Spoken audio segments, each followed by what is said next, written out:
All right, folks, I've been trying to come catch some shrimp at night. I can rarely ever stay up late enough to go do it, but here I am out here. We got our first little cold front starting to come through, but there's no tide, really nothing to get these shrimp up and moving. But I'm gonna go get me a few anyway, and then we'll see what we do from there. Right here next to your green light. Go ahead. That's one? Go ahead. We got enough bait in here to feed an army of shrimp.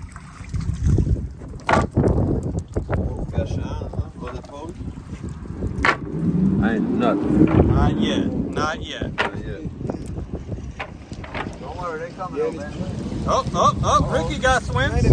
Ricky got some swims. Yeah. Ooh, that's nice swims Hold too. up. I gotta get a better throw. Ricky, they gonna fall in the crack. I know. Here, look, let's pull this up. This one feel better. Oh, look, there's a swim. There's a swim. Where's the bucket? There's the bucket. Let's get the bucket. Ricky was in a high spot. Man, we need a bigger little platform, man. Like Something to dump on. yeah, cause that right there, look, they flop right off. Right. Oh, and they go. Is that a white trout? Look at a whitey. Get whitey back. Go ahead, whitey. Yeah. Oh, got it. Oh, got it. 3 piece, 4 piece. Watch out. Got a couple.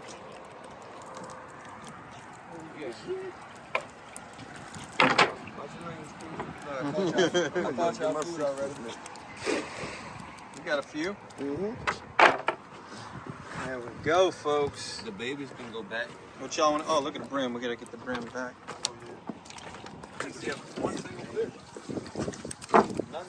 Oh, there's a shrimp. Hold on. Oh, look at the size of that shrimp, bro. Right next to you, man. Look at the size of that shrimp. That's some nice ones. Look at all the bait we got, y'all. We got, what's that, dog food? No, that's rabbit pellets. I brought the cattle pellets. We're just gonna keep them baited up. Keep them coming. See, most folks, it's now October is deer season. They put corn out. We put this out. That's what we into. Dang, Ricky. Look at Ricky, boy. Can't beat that for the Right? countertop. Dang, son. I'll have to go get my net here in a minute. This looks like it could be fun. Oh, you ain't got another net? Bigger? That's a small? 4-foot, Oh, yeah. a small one? Because the net's small. Might be it. Alright, y'all, we're getting a little bit at a time. We're gonna wait it out, see if maybe they start moving.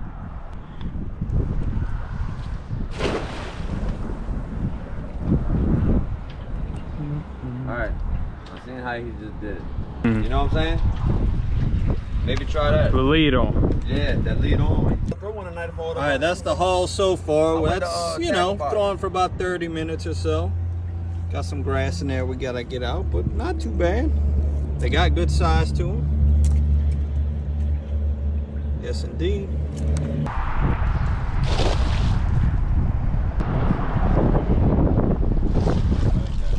Yeah, you got a few shrimp.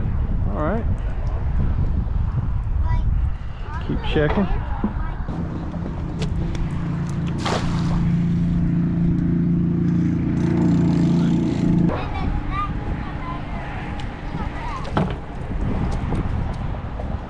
That wasn't a bad cast right there. 5 swims.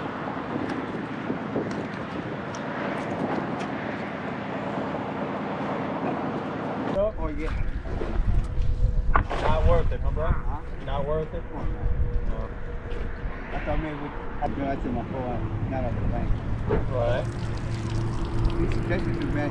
Over there by the bridge, I didn't catch a shrimp. Then I went back over here, look and see if I seen any eyes. Ain't nothing. Alright, so one person's catching on the end. I'm gonna go check it out. Can't see nothing though.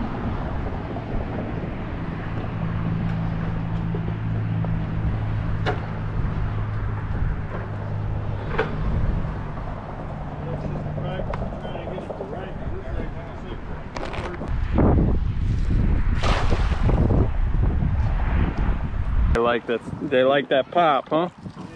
Yeah, that was a good throw, you're right. All right, got a few.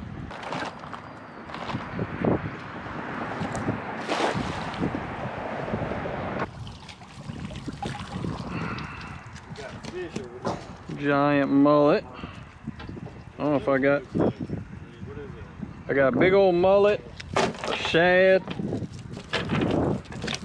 a couple shrimp.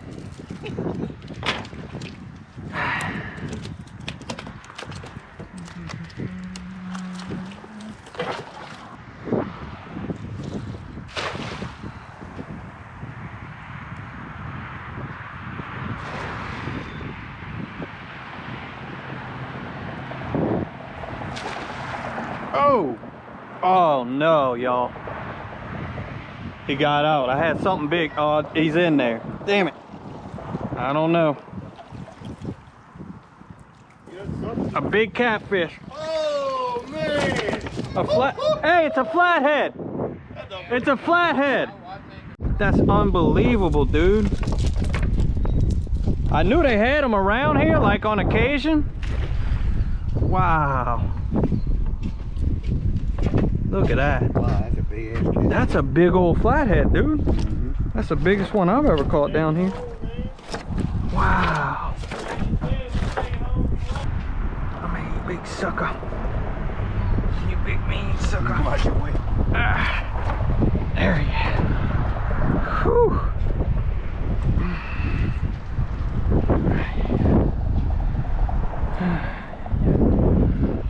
Man, I wish I'd have caught that on a rod and reel. Unreal. I gotta take a picture of that. Y'all ain't gonna believe this. Look at this giant flathead I just caught in a cast net. That's my hand. Well, I mean giant for us, right? So we don't have flatheads. We got blues, we got channels. Look at that. Oh, that's a bummer, man. I wish I'd have caught that on a rod and reel. Golly. Unreal. Well, let's send him on home, I guess. Golly.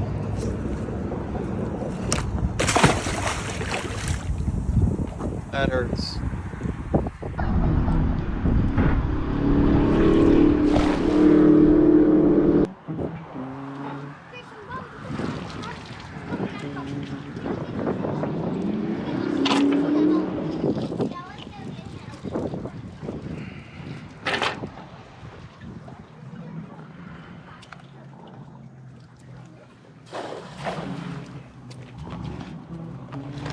All right, y'all, there's my little haul for the evening. I mean, it ain't bad. 5 so pounds of nice, nice size shrimp. I mean, that's, that's kind of the size there. Really not bad. Just not a lot of shrimp per cast, But hey, it's good. We got to start. So let's go home, get some rest, and figure out what else we're going to do. All right, we got a crew. It's windy. We came to the pier, y'all. We caught them shrimp last night. I wanted to catch a little bit more of something else.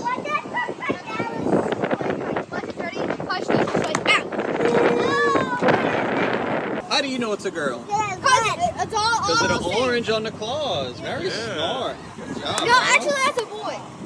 That's a girl. Got my buddy Bob here, y'all. Say what's up, Bob. What's going on, man? Hey.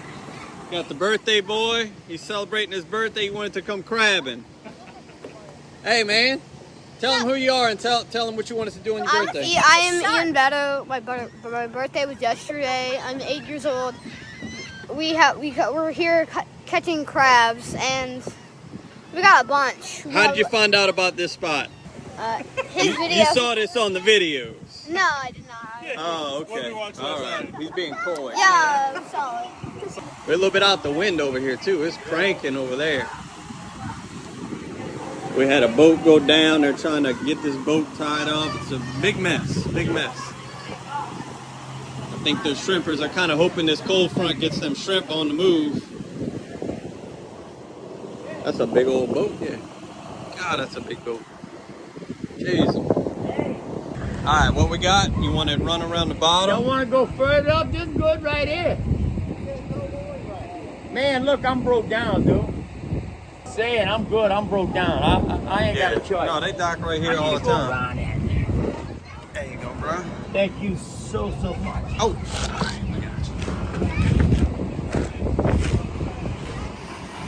You broke down right here and just drifted in? What? Oh, you've been towed in. Oh, okay. I got you. Damn. All right, let's go get some more nuts out, guys. Might be a keeper. That might be a keeper. I don't know. Let's see. Let's get her in the box. You don't look like no keeper? Dump her in the box for me, Jack. Here, dump her in the box. You gotta get it, and then you gotta get it. There you go.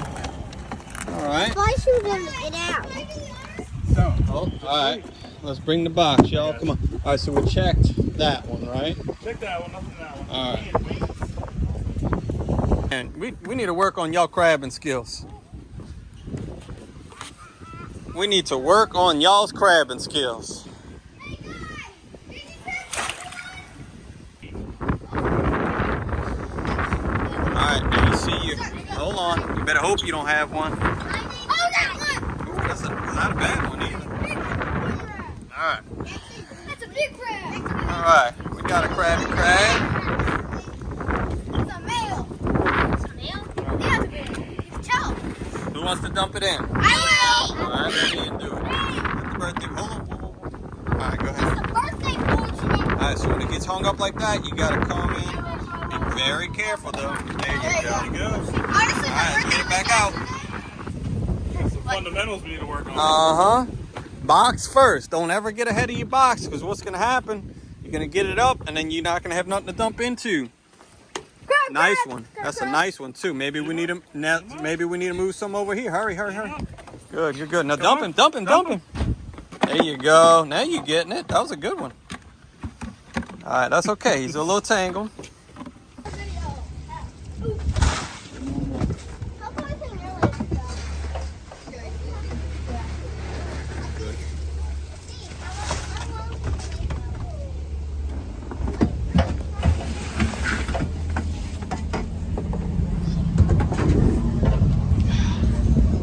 Take a little video.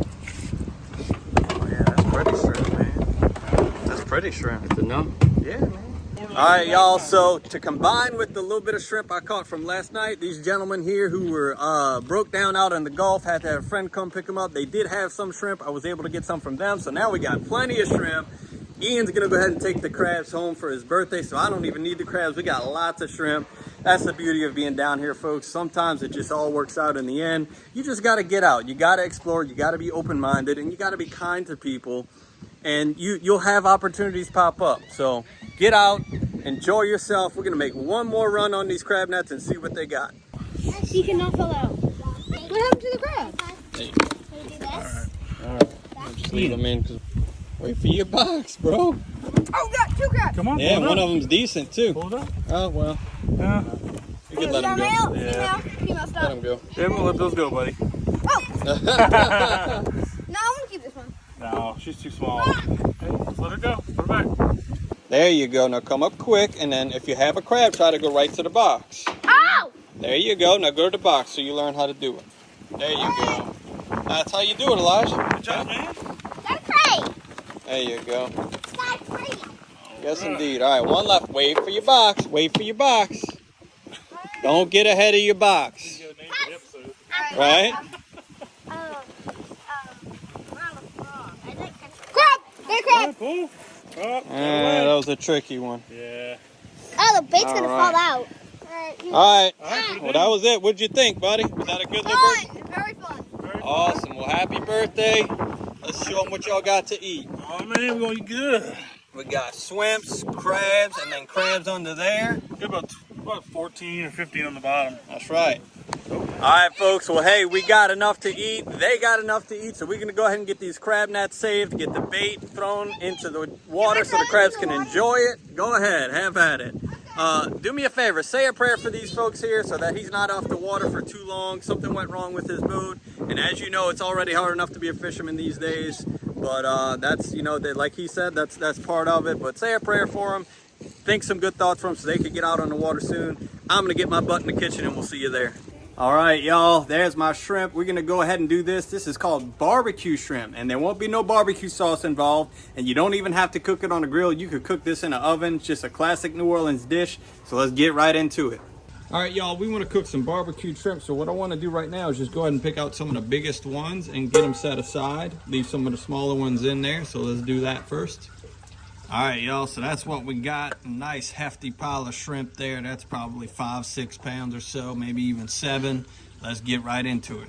All right, y'all, first things first, that is 4 sticks of butter. Go ahead and melt them all. Like I said, I've got, maybe 6-7 pounds of shrimp, so adjust accordingly, but this is definitely a butter heavy dish, so just let the butter be what it is and melt it on down.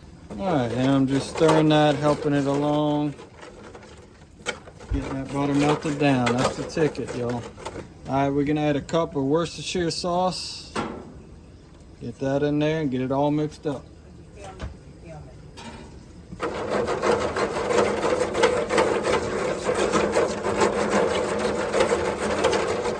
All right, next I'm gonna hit it with a couple teaspoons of black pepper.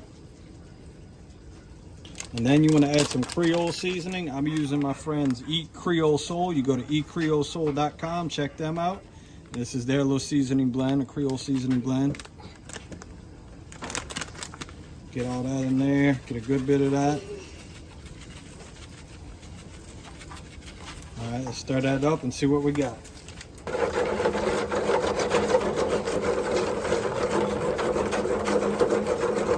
Ooh, that's pretty. A little bit more of that Creole seasoning. It's got everything in there. You see the parsley, I see garlic, I see onion powder, paprika, all the good stuff is in there.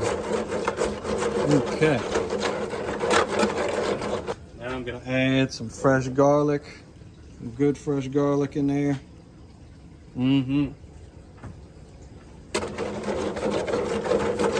Oh my goodness, y'all. That is just looking silly. All right, next I'm gonna go ahead and add some salt. And then I'll go ahead and give this a little taste and see if that's where I want it. All right, then I wanna go ahead and get my shrimp in. And we'll get them mixed up into the mix. Covered up in the juice, in the sauce. Get everybody knowing each other.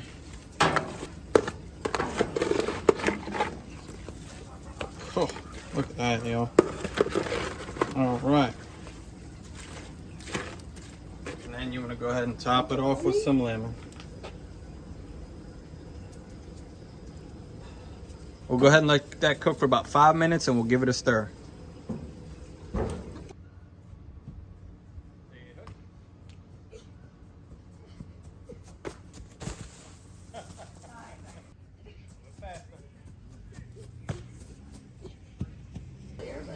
All right, so we're coming along, but I want to go ahead and stir them a little bit. That way the ones on the bottom aren't doing all the cooking. Also get that lemon flavor mixed around in there a little bit. I think they're gonna be good. And we'll go ahead and give that about another 5 minutes.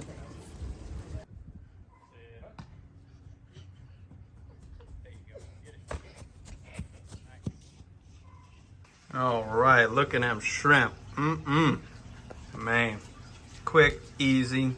You just need butter, some seasoning, some lemon, some W sauce. But look at that. All right, folks, look at how good that looks, but we have certainly got to try one. That's what it looks like, the finished product. Like I said, you don't have to peel them before you cook them. That's kind of the fun, good part about this dish. That peeling process can be a little painstaking when you're doing it before the cook, but we're not. Now what you want to do is always stay close to the sauce. So you get your shrimp peeled, you dip it in some sauce. Not too bad for some castanet shrimp, I'll tell you that.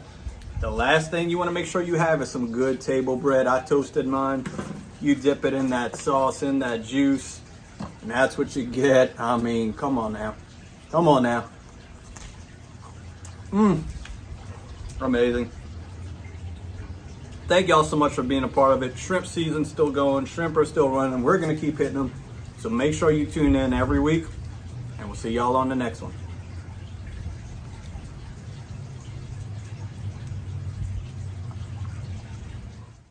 All right, folks. Welcome back to Outside the Levees. I am Jared Serenay. This is my channel. And I want to welcome you if you haven't been here before. If you have been, welcome back. Thank you so much. I can't do it without your support. You guys are the ones who build me up every week and keep me going. All right, I'm down here at a private pond. I'm in South Louisiana. That's where I'm from. That's where I film most of my videos. And I'm going to try to catch a snapping turtle. That's right. Something fairly new for me. I've been doing my research on it, talking to guys who are really good at it. And I've been wanting to come try this pond. I fished it a little bit, no luck. But as I pulled up, I saw a few alligators swimming around this pond. So hopefully their cousin, the alligator snapping turtle, is living here too. So I'm gonna put out some lines, 10 to 15 foot of a nylon, heavy duty, high pound test line. I'm gonna put it out with some fish for bait and some hooks. Here's some of my fish I just caught with a cast net. We got some mullet and some pogies in there. I also got some brim that I caught with rod and reel and froze for a situation like this. So let's start getting them cut up and put some of these lines out. So most of my lines I'm going to be using fish heads. That seems to be the most recommended bait using fish. You could also use meat. So we're going to use heads, and I'll save these bodies for crawfish traps. And there's my Rio Grande cichlid. Some invasive fish that I caught here. All right.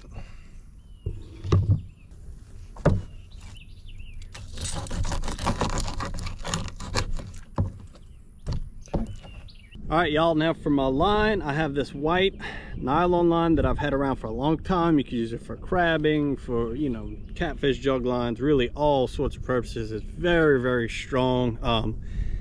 It's been out of the package for a long time, so I couldn't tell you the exact size of it, but it's strong stuff, and it'll definitely be strong enough to do the job.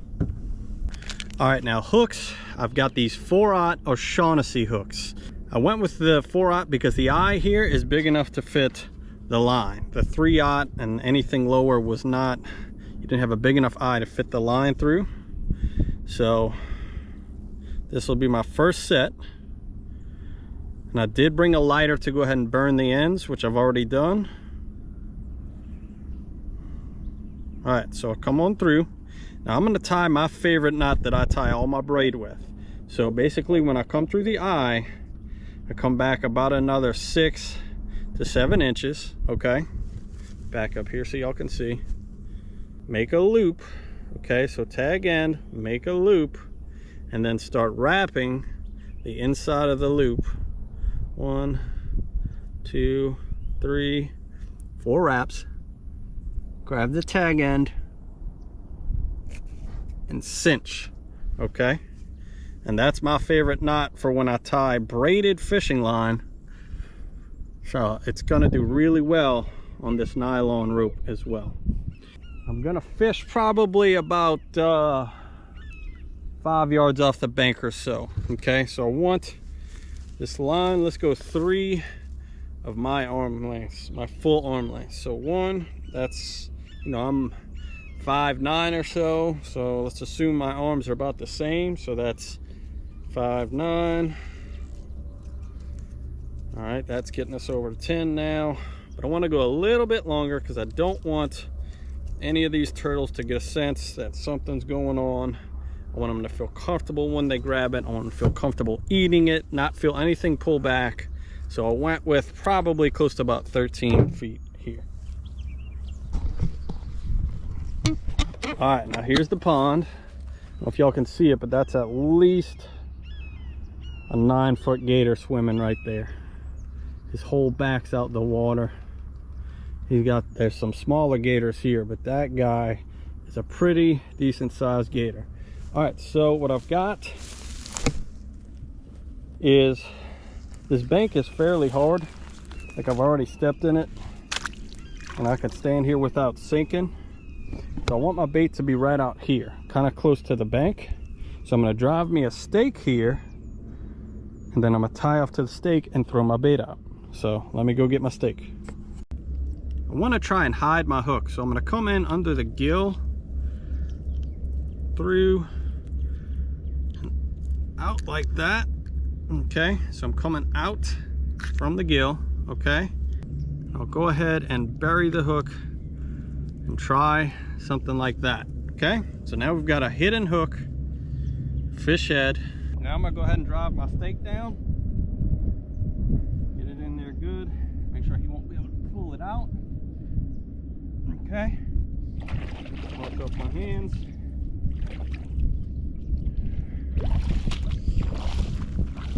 All right, there's my bait. Now we're gonna toss that out there.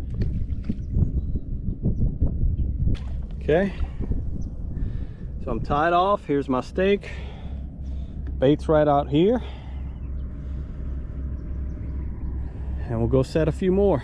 So one of the things they were saying was if you set your line out too far, you got a much bigger chance of catching a catfish. So setting, you know, in this like 7 to 5 yard range from the bank seems to be a good idea.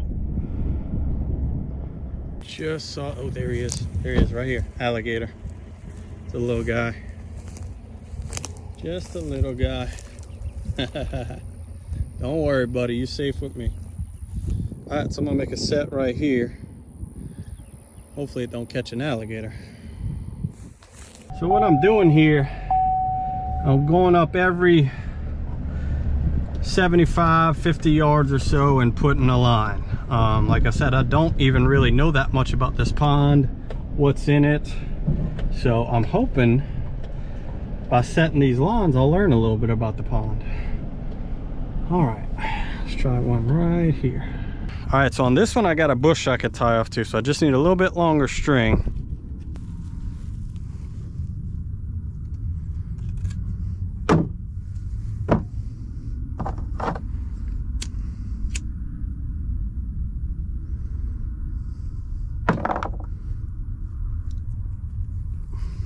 Okay, all right, got my hook.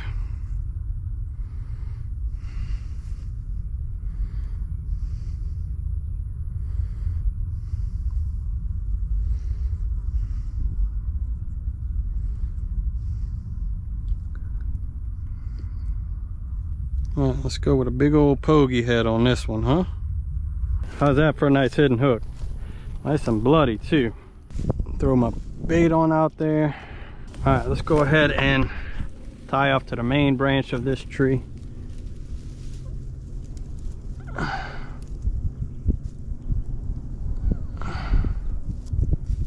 That's it. Good deal. All right, folks, I got all my turtle lines out. I probably did about 15 total. But while I'm here, I'm also gonna go ahead and run some test crawfish traps with the rest of the bait I have. It's also crawfish season, so it'd be cool to come catch a turtle and some crawfish. We'll see. All right, I've got some traps already down here from when I was here in December running test traps. See if I can see one right there. There's one of my test traps right there. All right, here's a test trap right here. All right, and I'll take some bait, throw it in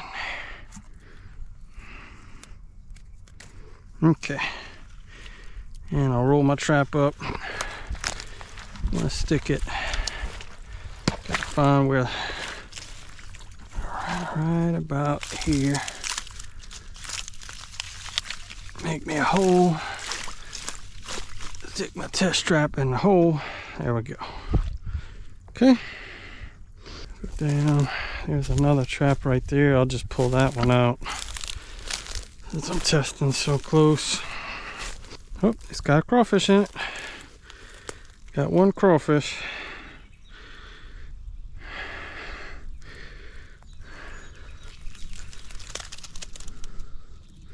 There he goes. Going home. Where else I got some traps at? Shouldn't be that much further. Oh, a rabbit. Hello, rabbit. Hello. Oh, look at the blackberries already coming out. This is an early spring this year, y'all, for sure.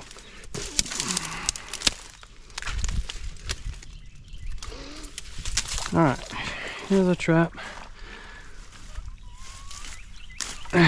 Okay. Now the test trap. Close it up.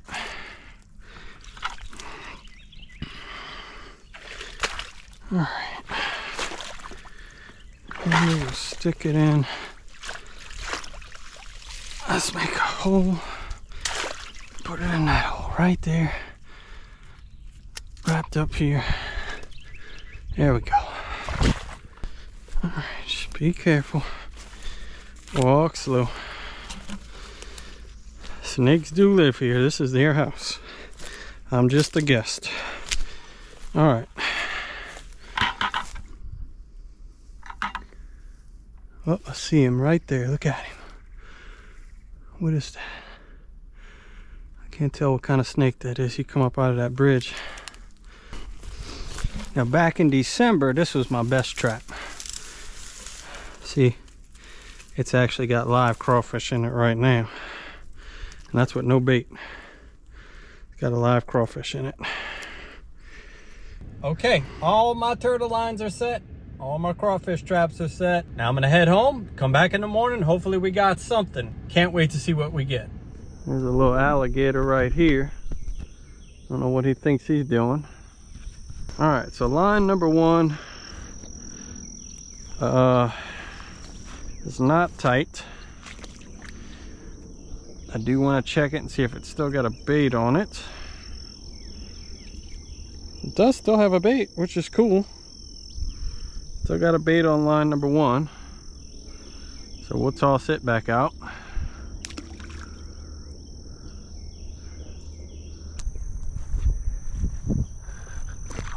Oh goodness. All right, let's see what's going on here. Okay. What are you doing? So, a bait came off of that set. Hook it right here. We'll come back and rebait that one eventually. There's a little alligator. 1 alligator, 2 alligator. There was another one over there. Alright, let's see. Do I have a set right here? No, I must have went a little bit further down. Oh, there's a set. Watching out for snakes. Bait is going on that one. Here's a set.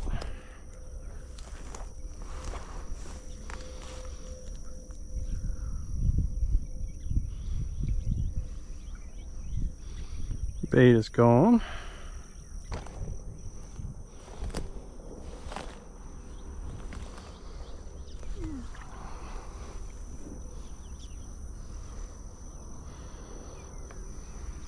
Bait is gone.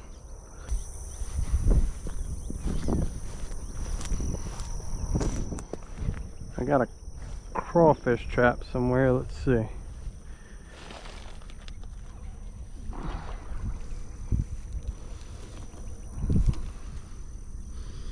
Caught one little bitty crawfish.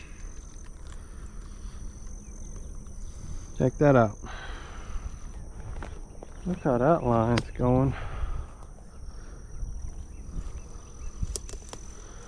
That don't look right. Oh, garfish.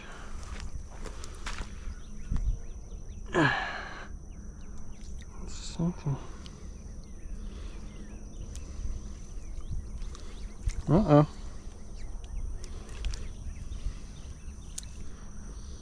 Okay. Nothing on that one. A lot of garfish in here, y'all. This one has been yanked up onto the bank. That's, oh, how much you want to bet a garfish got hooked and an alligator ate the garfish? How much you want to bet? I'll bet any money that's what happened right here. See him? I bet you a garfish got hooked and an alligator ate him. All right. All right, y'all. I don't know. Like I said, I had about a 5% chance of that working out, and it didn't. I believe there's turtles in that pond. I believe that the garfish were messing with my bait a lot, and I believe I just need to go back and keep trying. So for now, I'm gonna take a ride while I'm already down this way. I've got some areas I want to scout for crawfish. I'll probably catch a little bit more bait and go back and bait all my hooks that the garfish messed with.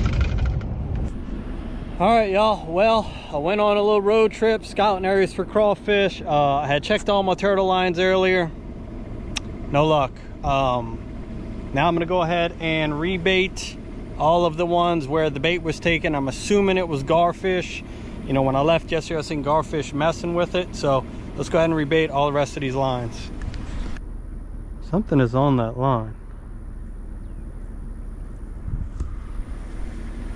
Something is on that line. All right, let's see.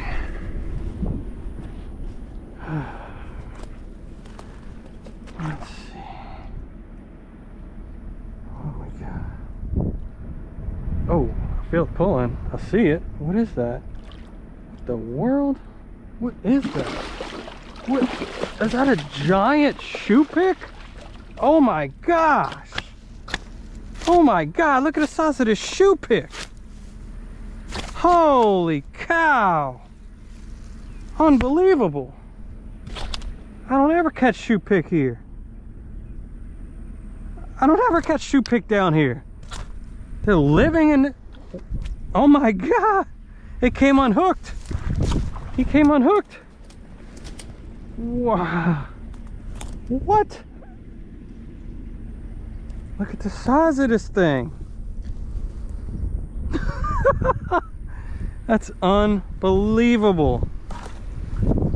What? Are you freaking kidding me? Are you serious right now?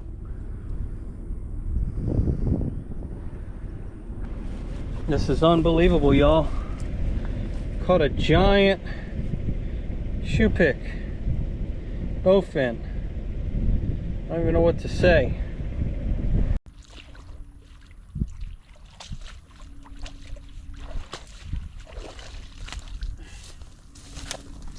Oh, he broke my net.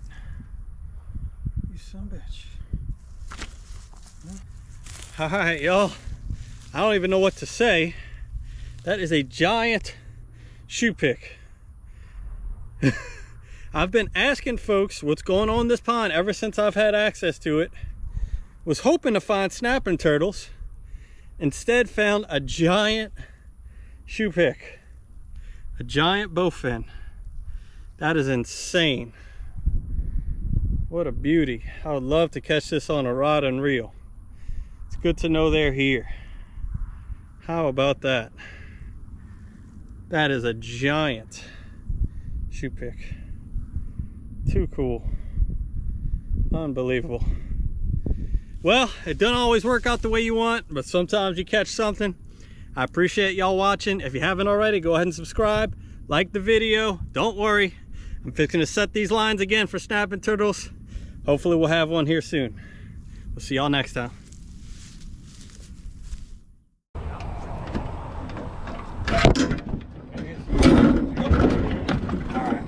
There he is. Yeah, that's a good one.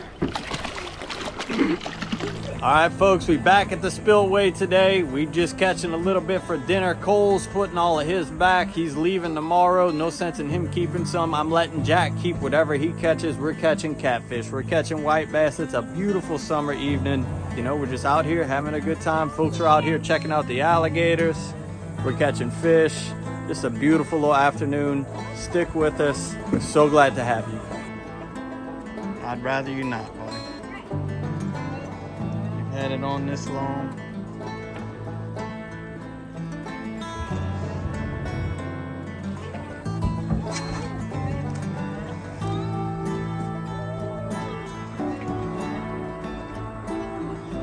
Alright, I'm gonna try to see if I can get under there.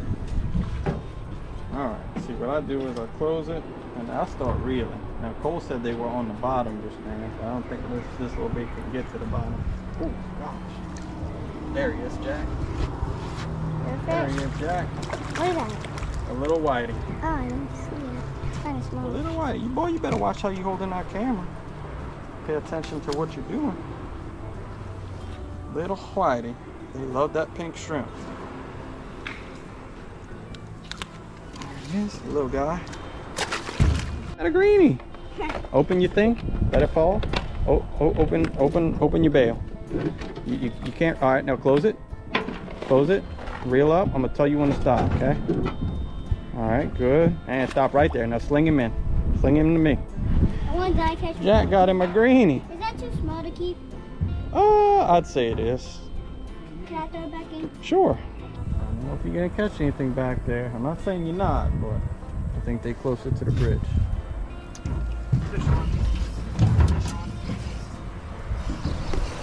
On the mullet. I don't know what this is. It's a catfish.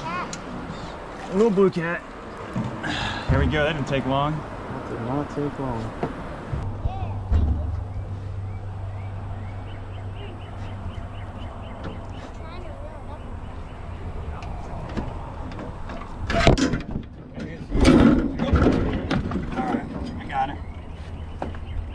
All right, Jack, come get him, Jack. Come get him, Jack.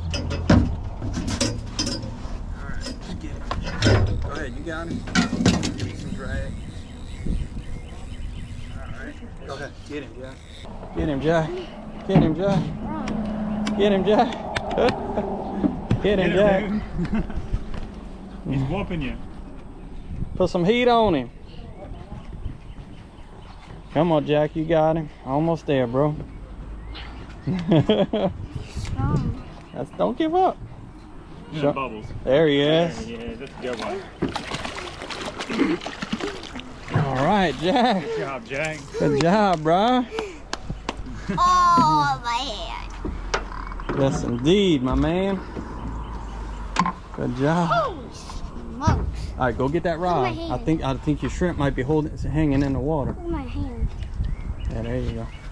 That's my catfish. That's a big one. Wait, now you give me $40. Oh, get out of here, boy. Because I videoed. You get extra money for catching a fish? Now I got $40. Cole's got one. Film Cole. Film Cole. Film Cole. You keeping him, Jack? Yeah, boy. Keeping your catfish? Yeah, boy. The ones I catch, we gotta keep. The ones I catch that's big enough, you gotta keep. I got you, bro. All right, so Cole went earlier and he cast netted these little finger mullet, and that's what we just caught Jack's catfish on. I've got a 7/0 circle hook here, putting that on my mullet, just hooking it through the tail. And I'm just putting that on a Carolina rig. That's 30-pound fluoro with an 1.5 ounce weight and a bead. Carolina rigged to a barrel swivel. Oh, catfish. Cole's got one. Catfish. Finally got me a catfish. Feels pretty decent. I stuck it back here up in this other pipe. It's not moving as much water, but I figured there'd be still a catfish within there. Oh, they got a catfish. Boat flipped him. Ooh, channel cat. Channel. Long cat. Nice. That's a blue cat. It's a skinny blue cat. Ugly looking, huh? We're gonna stand it back. Boom.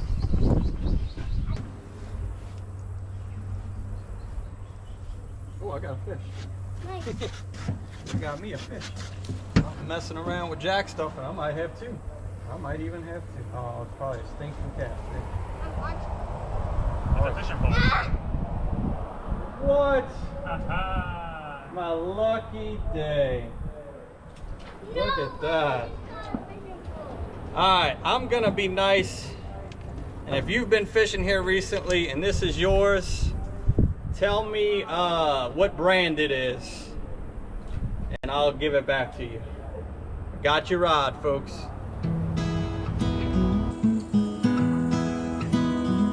One or two. That's how you do it, man. Get him, bro. Get him, bro. Yes, sir. Oh, cool. All right, hold on. Let me get your net. All right, come on. Come on up with him, Jack. Come on up with him, Jack. Whoa. You gotta go down. I know. All right. Come up with him. Oh. All right, hold on. All right, I got it. Oh, nope, one more. There we go, bro. I'll keep it. Oh, What is that?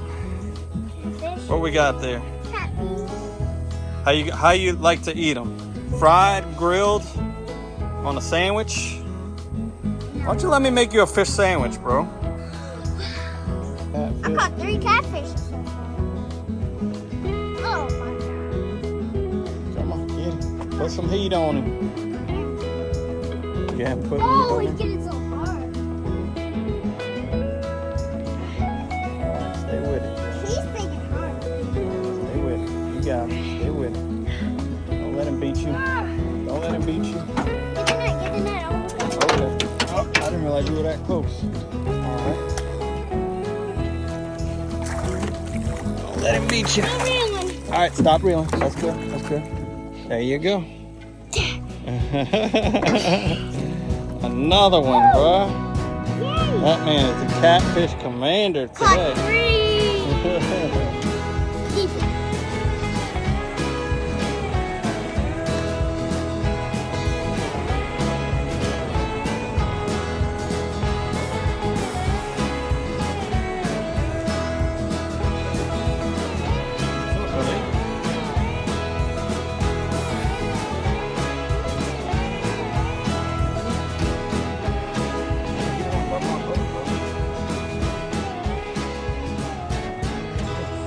I don't know if y'all can see, there's a school of little bitty largemouth bass that they are right there. And that's what's been blowing up on this bait. I didn't know what it was until now. The water finally cleared up enough to see. And it's just hundreds of largemouth bass. And that's what's been popping on the surface here. Look at it. Golly, that is cool, huh? Get him. And don't reel all the way up now, okay? That's good. Oh, get him in.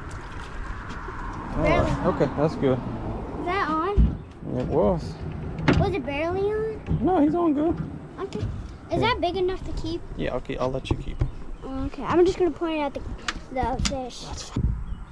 I hate catfish now. Why is that? It's because one of the catfish Hold that splashed off. me. Hold on. He what? Splashed you? Yeah, yesterday. All right. See? Here. You fishing or I'm fishing? I'm gonna fish a little. You might fish a little. Oh boy. And then the cops showed up.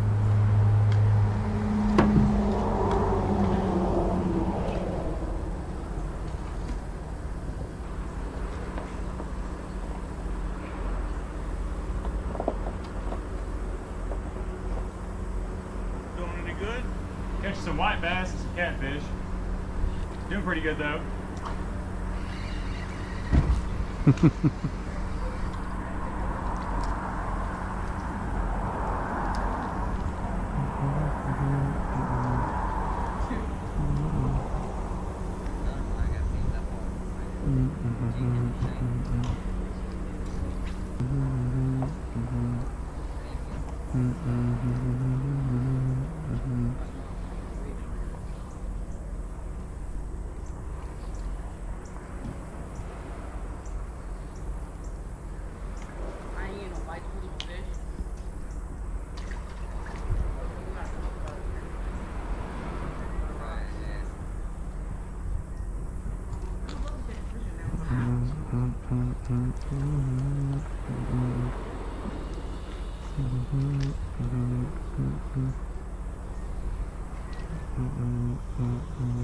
Oh, there he is, Jack. Get him.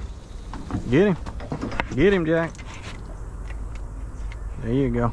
Get him, Jack. Get him, Jack. Get him, Jack. Get him, Jack. Put some heat on him. Got him? Let me give you some. Go ahead. Keep reeling.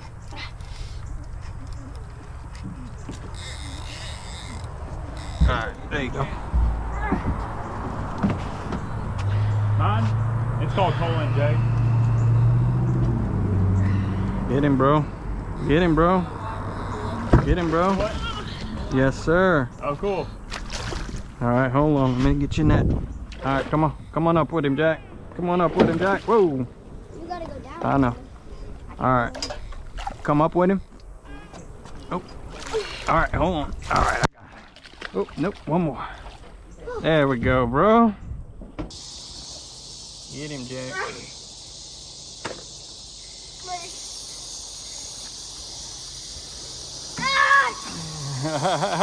Get him, Jack. Get him, Jack. Ooh, he's digging on you, bro. He thinks he's tough. He thinks he's mean.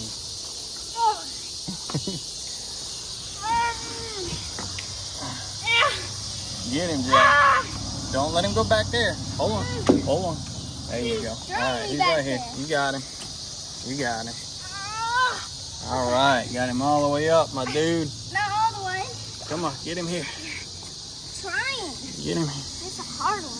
All right, now that's it. Just get him over here. I'm trying. All right, I got you, bro. That's it. Oh God, that was the strongest one. He interrupted your Doritos. You were trying to eat your Doritos. Hey, you got fish hands, bro. Actually, you don't, because you hadn't taken none of your fish off yet, huh? No, don't do that. Oh, jeez, this guy. Your mama's gonna kill me.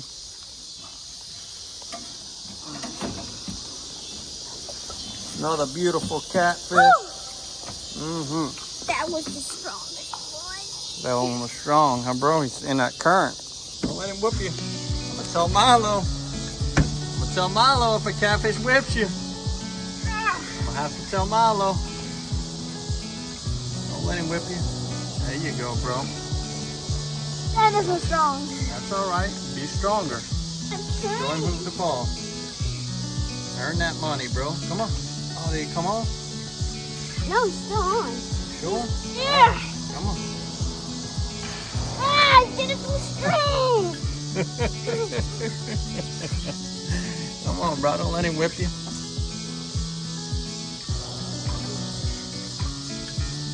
Oh, you're so close. Keep going. Come on. Reel a little bit. There you go. Come on. Come on.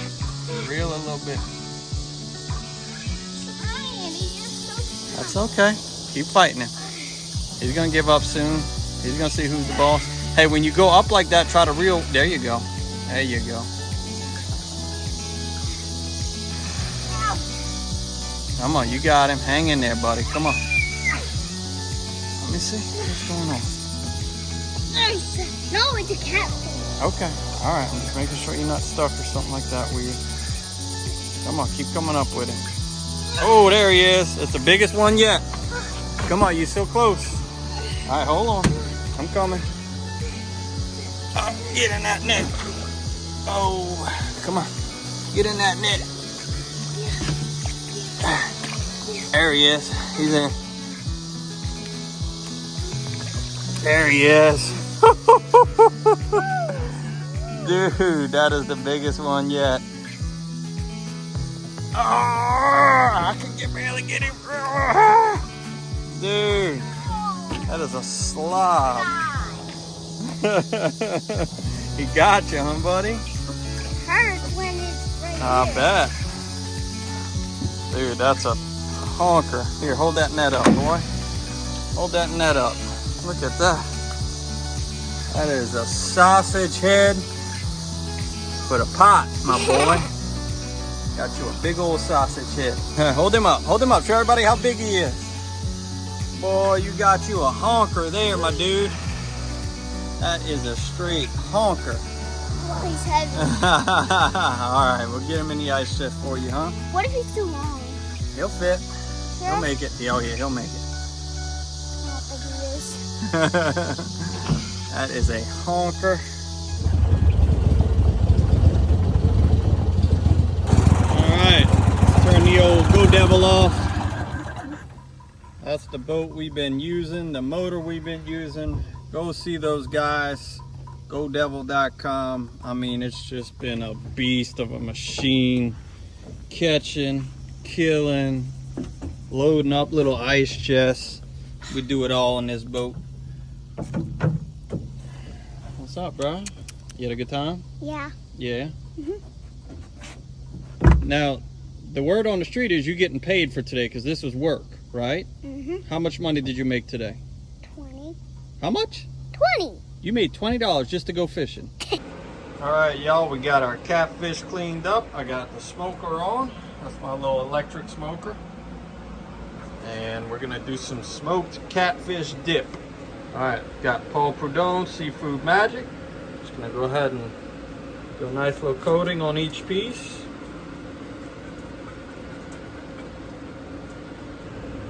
All right, and another coating on the other side, same thing.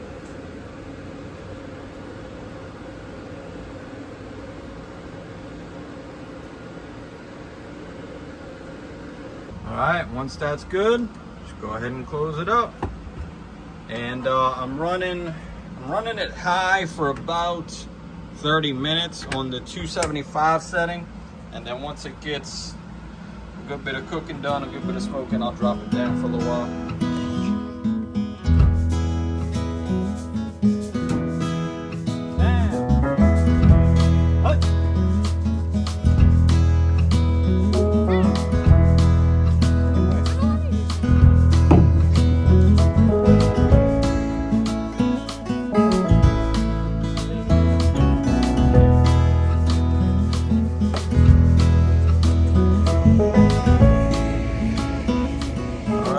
There it is, smoked catfish. I put it in the fridge overnight, let it cool. Now we're gonna go ahead and get it into a food processor and start breaking it down.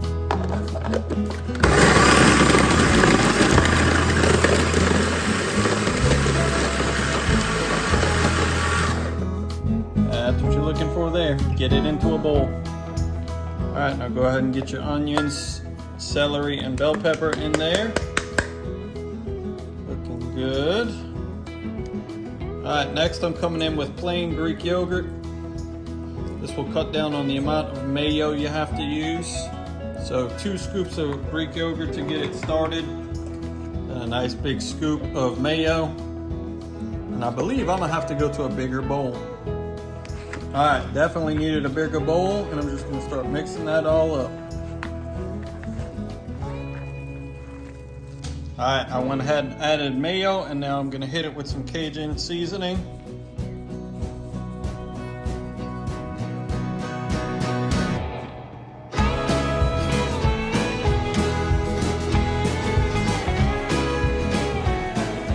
All right, y'all, look at that. On a little cracker. You could also do like a tuna salad style sandwich with this.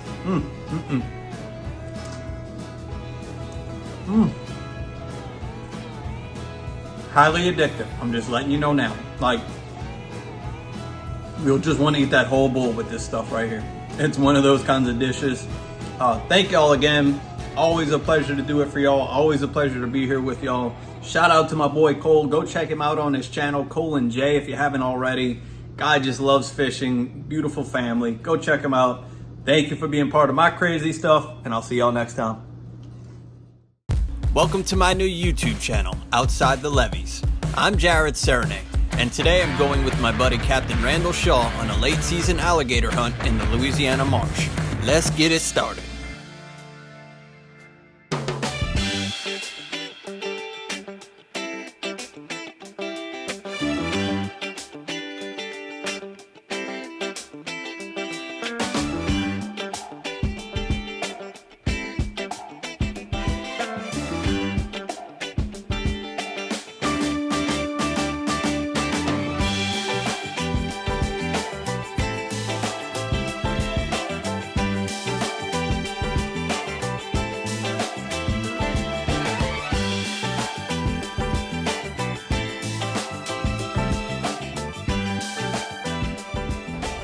All right, me and Captain Randall, we are going gator hunting. It's what, the last day of season? Last day of season, first 60-day season ever. Wow. Late October, normally gator season ends end of September, but this year they gave gator hunters an extra month to get it done. What was that? Was that because of COVID? COVID, I think that, and I think because of the population of gators, I'm sure too. They want to get these tags filled, so we're going to see if we can help out. Yeah. So gator hunting in Louisiana is mostly a commercial endeavor. So guys who hunt them for the hides and the meat, and they sell it, and it becomes a commercial product. But over the last few years, the value of the gator has dropped so low.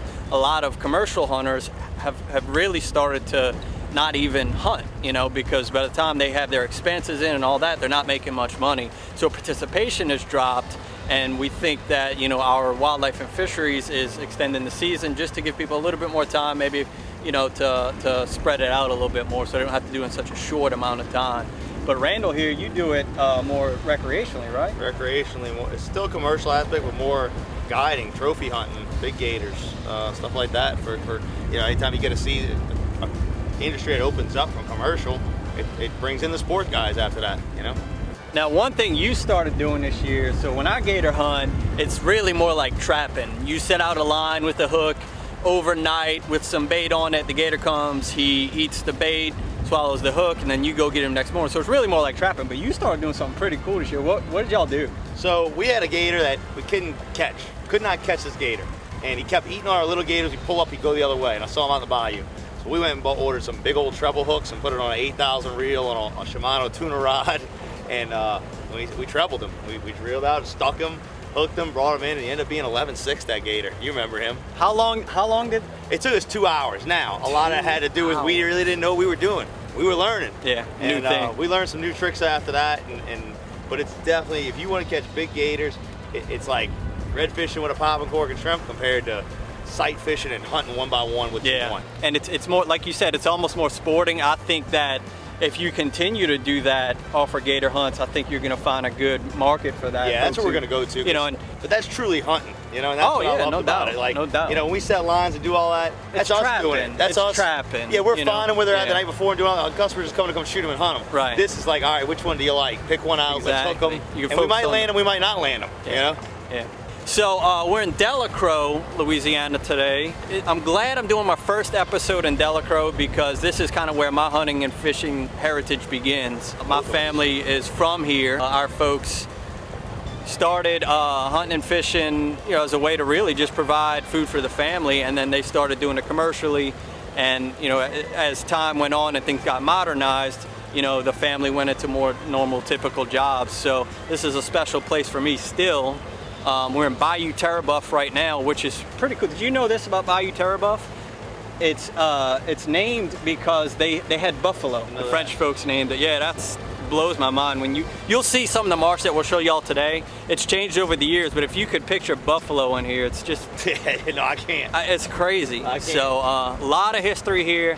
Happy to be doing episode 1 of Outside the Levees. We're gonna kick it off. We don't know if we got any gators, but hopefully we do. I think I'm gonna keep one to cook. Yeah, I'm with you. I mean, these are for us. This is our hunt. Clean one out and cook it, and gator meat's delicious. Good white meat. So, all right, let's go get them, Cap. Let's do it.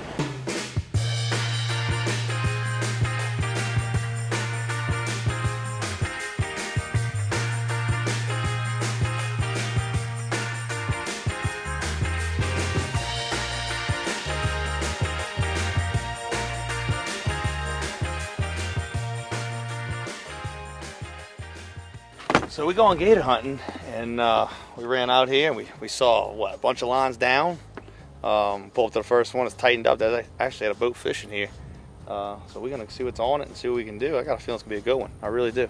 So we set up cane poles with clips on them, and we put it at an angle in the water. We go pick our spots, and ones that produce year in and year out, and ones we keep going back to, and hope that we deliver. So you can see he's tied off to the tree here. The line goes down into the water, so we think that the gator is down on the other end of the line. We're about to pull it up. Sometimes it's a big production and it's crazy, and the alligator fights a lot, and sometimes they've already kind of worn themselves out, so we really don't know what we're about to get into, honestly, but it should be fun.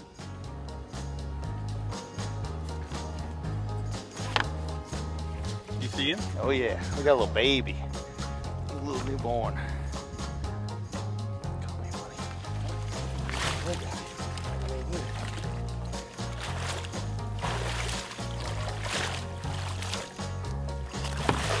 So we got one. It's really small. We try to use, I know Captain Randall does the same, I do it. We try to use big hooks and hang them fairly high so that, to keep the small ones off, but the water levels rose. So this little guy was probably able to get up higher than he normally would have. So we're gonna keep him anyway. It's the last day of the season. I think you're thinking about doing a taxidermy on it? Yeah, I think I'm gonna do a little taxidermy for little Brady's room and see what we can do with it. That's how we do it in Louisiana for your kid's room. He loves an alligator. Yeah, every kid gets a taxidermy alligator in their room in Louisiana. All right, well, we're gonna dispatch him, get him in the boat, and go check the rest of the lines. So we got another line down, but it's back into the roseau canes. This one went back in, and thinks he's hiding from us, so we might have to go in. So this tall grass here is called roseau cane. It's one of our real kind of hardy, strong vegetations we have all around the coast. It's really thick on the inside. So if the gator is kind of bunched up back in there, we're gonna catch hell pulling him back out, especially if he's a bigger one. There he is right there. You see him? No, I don't see him. Let me get the stick. We heard him. So he's in there. We just heard him. He's mad. He's not happy at all. So this one could be a pretty good fight. He basically made a big U-turn. Do what? He basically made a big U-turn. He made a big U-turn. He went right back where he came from, where the line was tied. What you got to do here? I'm gonna go ahead and cut the line loose off the pole that's tied up, and go quick as I can. He's a little gator. Go as quick as I can around, like this. I guess he realized I just released him. You got him tied off on that pole? No, I don't. But I got enough line. Yeah, enough tension. Yep.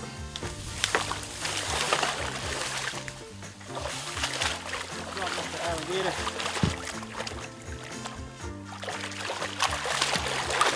All right, so we're gonna go ahead and shoot him. We got him up to the boat. What we shooting, a 22 mag? 22 mag. And what you like about the 22 mag better than the 22? 22 just doesn't have enough pop in it, and the mag bullet goes in and spreads in there. Yeah. It makes an instant kill. Yeah, it seems like the mag puts him down a little bit better. So we're gonna do that real quick and get him in the boat.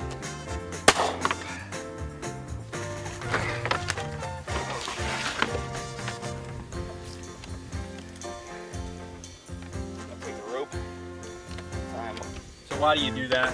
Safety precaution so that we don't, for some reason, one shape or another, we didn't get a kill shot. We just got a little, possible, wound. We don't, he doesn't wake up and we don't find out that he's alive on a boat. Well, we can't shoot him now. We can't shoot him on a boat, When that mouth is shut, he has no power at all. So as long as he can keep his mouth shut, he can't do anything. When that mouth is open and he clamps down, we have no power at all again. So we're gonna clean and cook an alligator. This is really a great size because we're doing this in the afternoon. We want to get this done before dark. So this is really a perfect size to clean and eat. They're such a cool animal. It's like, you can just tell he's built for this place,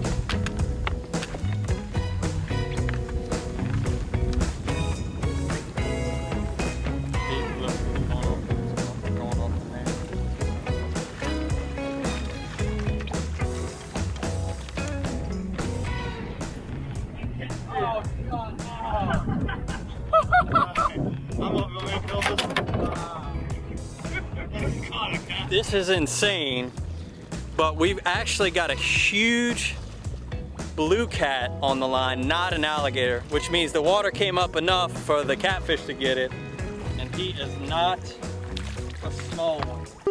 Oh my God, it's a pig. Like that. Oh, That is a first. Wow. A catfish on an alligator line. I mean, you know, like we were just talking about, the water rising. It's been coming up. Well, it came up already. That's a hammer too. Wow. So we just caught an enormous blue cat on the alligator line. What a cool bonus. I mean, how often do you see a big blue cat come up in 10 feet of water, 15 feet of water and surface feed? I mean, it's just, I still am just in awe that that's what's on that line. In awe. I thought, even when he like broke the surface, I thought, oh, a small gator. I thought gar, maybe an alligator gar, you know, like freaking somehow. Blue cat. That speaks to the beauty of this place, man. It does. And it's the same thing that happens with our fishing, right? You pull up on a point, you catch a sheephead, a bass, a redfish, a trout, all in the same exact spot. You throw the cork 4 times in a row. So that's why I named the show Outside the Levee. So, you know, there's no way for us to show you right now. So, but everything we're hunting in today is outside of a major levee system. The levee is meant to protect us from a major flood that would come in from here and then go into where we live. So down here we kind of live inside the levees and we sort of play outside the levees. That's mostly where we do most of our hunting and fishing. We do have some things that we do inside the levees, but that's why I picked the name. My buddy Bob Marshall used to use that term a lot, outside the levees, when he wrote about hunting and fishing down here. You know, a lot of folks who even live in this area don't know what it's like outside the levees. And that's why I wanted to start this show, just to kind of showcase everything we have and how perfect to display the diversity with the alligator and catfish trip. So it looks like we got another line down, huh? No, it's not down. Oh, it's not down. Yeah. All these lilies got in the way with the north wind. This side's gonna get messed up. So it looks like it's gonna be a 2 gator and a 1 catfish kind of hunt, which is, you know, a first ever for us. And that's how we're gonna kind of end the season. I'm gonna get these alligators cleaned up, and I'm thinking po' boy. I'm thinking fried alligator po' boy, but now the catfish kind of threw a wrench into it, and I'm like, okay, how can I go to fried catfish and or blackened catfish with fried alligator or something? Let's call something. Yeah. All right, well, let's go pick this line up and get on home.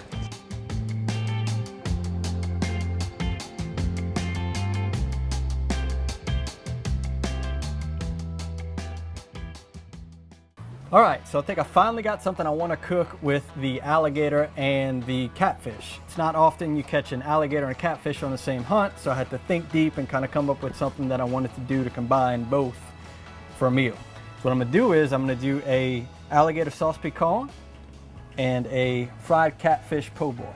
Very New Orleans, South Louisiana, tying the Cajun sauce piquant together with the New Orleans style po' boy. All right, so I'm gonna just cook the alligator down in a pressure cooker. Just need to chunk up the alligator just enough. It's gonna cook down really well in that pressure cooker. I like to use a pressure cooker a lot. The reason for that is it's fast. It takes, you know, the same type of meal that you would cook in a Dutch oven or a cast iron or even a crock pot. The pressure cooker can do it in a short amount of time. I mean, just look how pretty that alligator meat is though. You know, people always ask, oh, is it like chicken like they say? And that does look like a chicken breast, but I feel like texture and taste and flavor, the closest thing that I can find is frog legs. All right, that should be enough alligator for what we're trying to do. So I've already heated the pot up, put a little bit of oil in the bottom, and we're gonna go ahead and sear it off.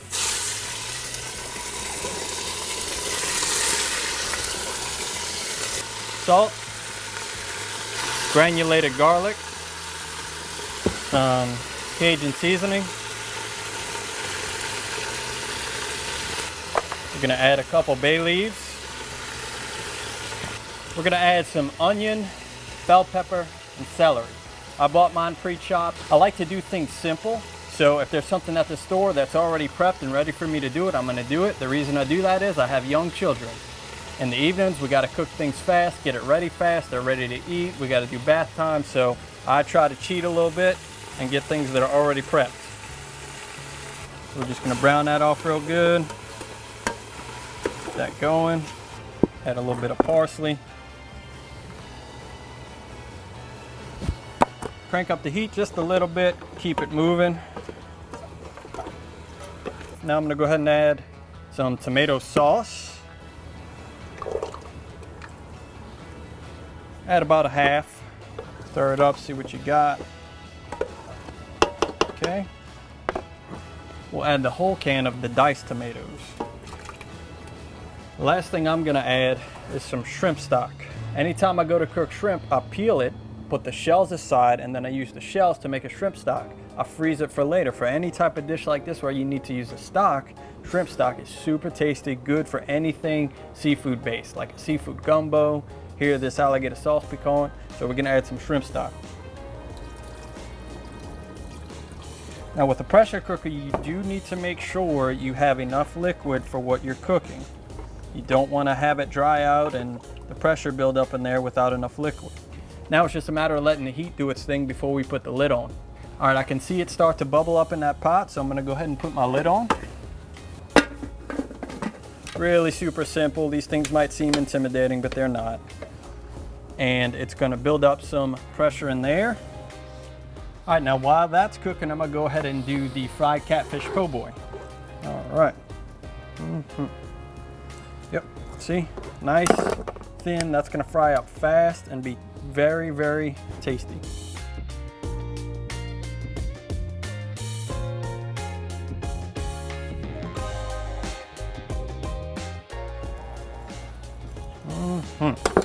Very good. Hammer it down just a little bit. Yep. Look at that. All right, so now I'm going to coat my catfish fillets in some mustard. It is messy. There's no getting around it. I use Louisiana fish fry. It's a cornmeal based fish fry. Everyone who eats my fried fish loves it, so I'm not changing anything. This is what I like.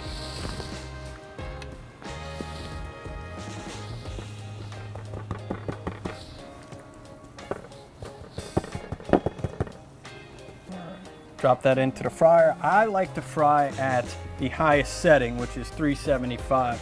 I find it does the best, gets it done the fastest, and keeps it crispy. So that's what I'm rolling with. And we'll drop those.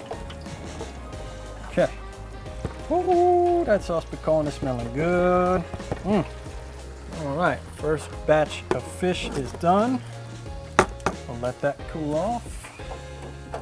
Let's go ahead and add our other pieces. Look at that, it looks like a big old chicken breast. Oh, that old big catfish didn't know what he had coming. Just trying to get him a free little meal on the alligator line, and he ended up in my fryer. Poor fella. All right, so now you see him doing his little shaky shake. That's when I like to turn it down to a medium low. You don't want it to do like that the entire time. It should just be, you know, kind of a slow and steady rollout. Just a little shimmy, like my man Sheldon Rankins, New Orleans Saints defensive lineman. So once I got it going like that, I'll probably put on the timer for 25 minutes and it'll be ready. So you take a recipe that would normally be 3 hours, 4 hours in a Dutch oven. We're getting it done in, 25 minutes once it's rolling. And that's why I love cooking like this, because, like I said, you got kids, you trying to get everything done in a hurry in the evening. There's no way you got 3 to 4 hours on a weekday to cook a meal like this. But with a pressure cooker, an Instant Pot, it's the same quality of that slow and low cook in a shorter amount of time. All right, my timer's off, so I'm gonna take it off the heat. I want to be very careful. All right, with the pressure cooker pot, you don't want to just take the lid off right away. You got to relieve the pressure that's inside. So what I do is I take my spoon, I just want to back up a little bit, it comes in hot, and just kind of tip the cap up. And let all that pressure come on out. You want to do a little like fog machine, do some fog machine shots while this is going on, coming out of the fog. All right, pressure's relieved, and you know the pressure's relieved. If you can see here, there's that tab that normally comes up for pressure is now back down, so it's safe to remove the lid.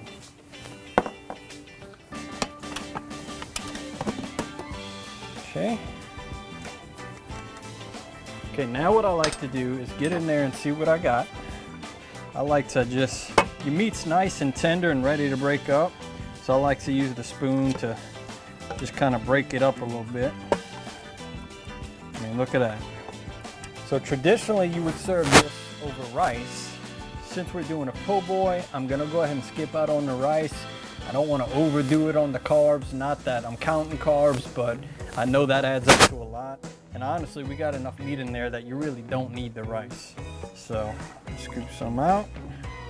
So basically the idea behind this meal, kind of like a soup and sandwich, you know? All right, so we got these beautiful fish fillets here. And we want to place this on our po' boy bread. Now the key ingredient to a po' boy is the French bread.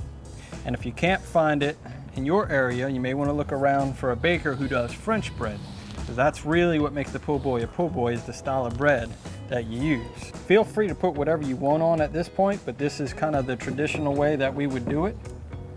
Do the mayo. Okay, and some hot sauce.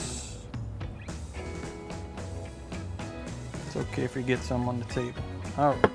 Then on top of our fish, we're gonna get some Cajun seasoning, lettuce. It's gonna fall off. You're fine, don't worry. Po' boys are supposed to be a little bit messy. Some tomato. And some pickles. So if you come to the New Orleans area for the first time and you go to a po' boy shop, and they ask you if you want your po' boy dressed, this is what they're talking about. Lettuce, tomato, and pickle. And you say dressed all the way, and that's how you're gonna get it. All right, here's our delicious fried catfish po' boy and alligator sauce piquant. Man, can you imagine this on like a nice cool day? Good hearty alligator.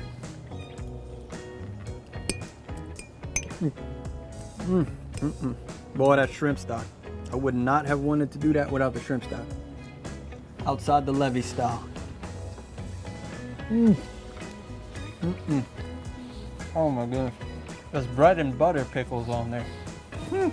So that's episode 1 of Outside the Levees. This is a project I've been wanting to do for a while. Thank you for checking it out, and please subscribe and follow along.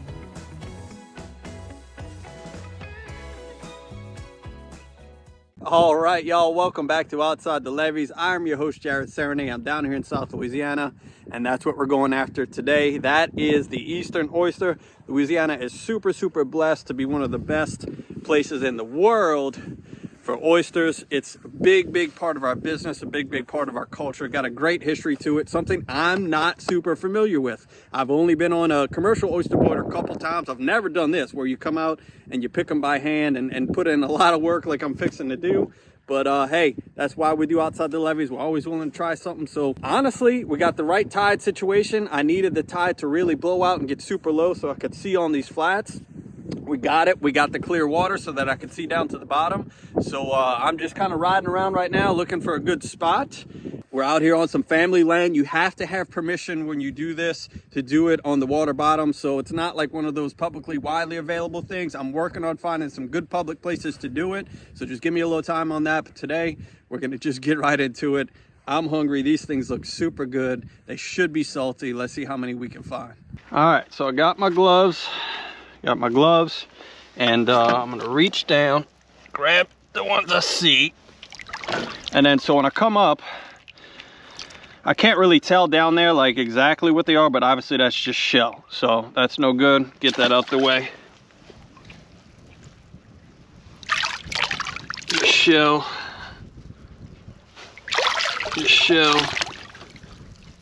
God, they're thick down there though. All right, that's all shells.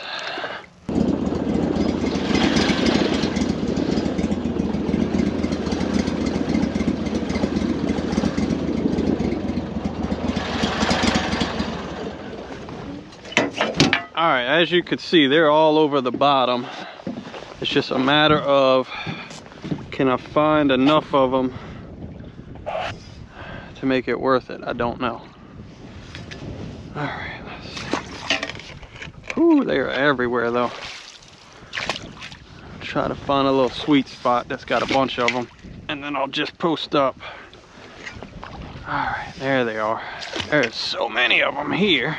All right, so let's post up here and see post up. All right, there we go. Got at least one on there. Okay, nope. It is so soft. All right, so I did go get me a good pair of gloves. I love having these gloves around anyway.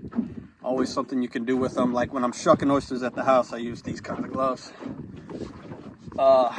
And I'm just reaching down. I got my sleeves pulled up. I'm soaked, you know, from on my arms, but I'm having fun, you know, so it's not like, yes, I'll be a little wet, but temperature is not that bad. All right, so what I did was I just, like I said, parked the boat on this flat, got it tied off, stuck in the mud, and I'm reaching down as I see clusters. I look for, the bigger the cluster, the better chance I got of pulling something up, you know. But like I see a single one here, I don't know. It's got a little bitty guy on there, see that? Now today I'm keeping anything over 3 inches. On private land you can keep 3 inches and under, I think, but there's no sense in doing that. We want the big yummy one. Let's see if I can find me a good cluster over here. I see a few. Man, they're just loaded up down there. I think that's got one on it. So I'll pull up a cluster. And obviously this is old shell, right? We don't want that. But I think this one here is the one to keep off of all of it. So we're gonna set these aside and then we're gonna start working them to get the ones we want to keep out of it.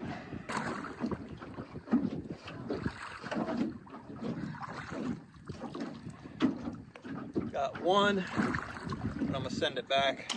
You can also feel them with my feet when I jump in. That might have one decent one on it. Just throw it back. So the advantage of being in here is being able to feel around with my feet, pull up nice big clusters like that. There's a nice cluster right here. That should have a, oh my goodness, look at that. Hopefully we got some good ones on there. See, like this one here is opened, but we're gonna work these clusters once we get a few in the boat. And we'll figure out if we got any good ones or not. That might have a few. Let's see. Right now I'm kind of keying in on the big clusters and then just hoping that they got something. That's a good way to fall off the boat. All right. Let's see if that was worth it or not. No. They're all down there. Like they're just loaded up down there. It's just hard to, like I said, know what's good and what's not. That one looks good. That one looks really good. All right. That's a nice cluster right there. It's got quite a few oysters on it. Yeah, that was a good one.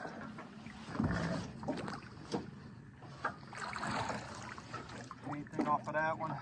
We got one oyster on it. I guess we could probably get him off of there. Put him in the boat. But if you see, just see the effort I'm putting in now, you can imagine what it's like for a commercial operation. And that's why oysters are so expensive. It's so labor intensive. I mean, I'm having fun, don't get me wrong, but I wouldn't want to do this every day. I see a nice cluster I gotta get to. Oh man. Ah. That's why I've been avoiding going out the boat. I don't even know if we're gonna get one off of that. I think I see a nice big one. It's a lot of work, man. And they're not, like, not everything you grab is coming back good. So definitely see why they do it the way they do it. That's got one. Oh man, hopefully it's got some oysters on it.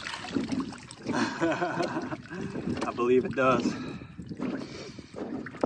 It's like every cluster you might have, let's say you got 10 on the cluster, 2 or 3 will be good.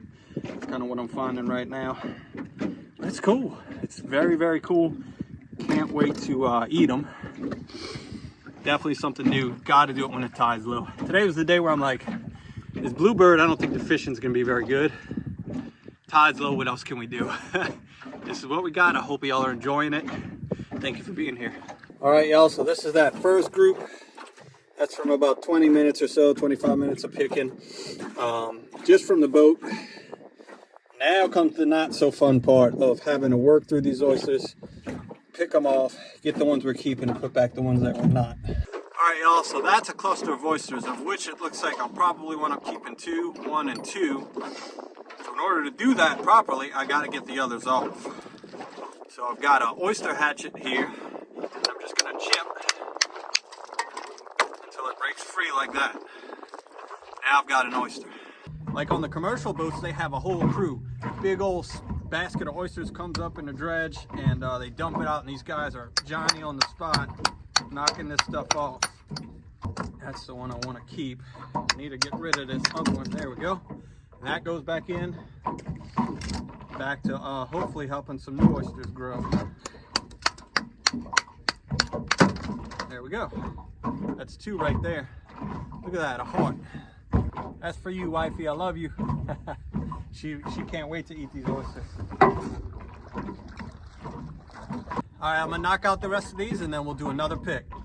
All right, this little tool is invaluable. This sold at the hardware store is an oyster hatchet. That's what I asked for and that's what they gave me. It's cool because it's got this part here where you can kind of like get down in the groove between 2 if you need to. And then this part here where you just kind of tap and knock them off. So the oyster hatchet came in clutch today. I didn't have to bring home all that junk that I don't need and was able to get to the ones I need. All right, I'm just using my push pull to kind of get me to some good looking clusters. See, like right here, that's some good looking clusters. All right, and I'm gonna stick, hold, and tie off. Let's see, definitely better if I get down like that. Ooh, that's got some oysters. Here's a nice cluster. Got one on there. I'm kind of walking, picking them up as I go, like this. Right now, that seems to be the most efficient way to do it. That looks like one up. Little bitty guys. Oh, I hope that's got a few. That's a nice cluster.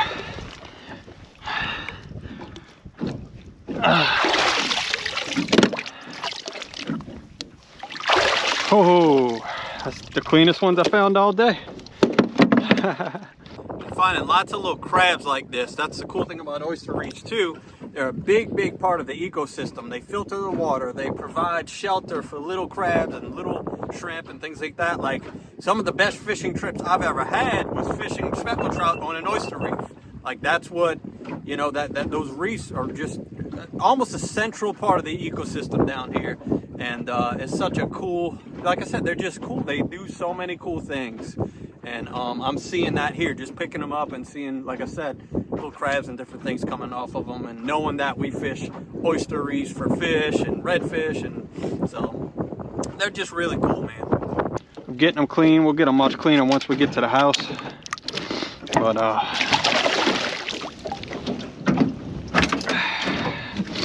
ooh, look at that mamma jamma, boy.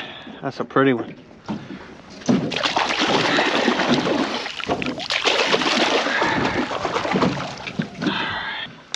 Little crab. Haha, little crab. Alright, I think I can knock that good one off. There we go. There we go.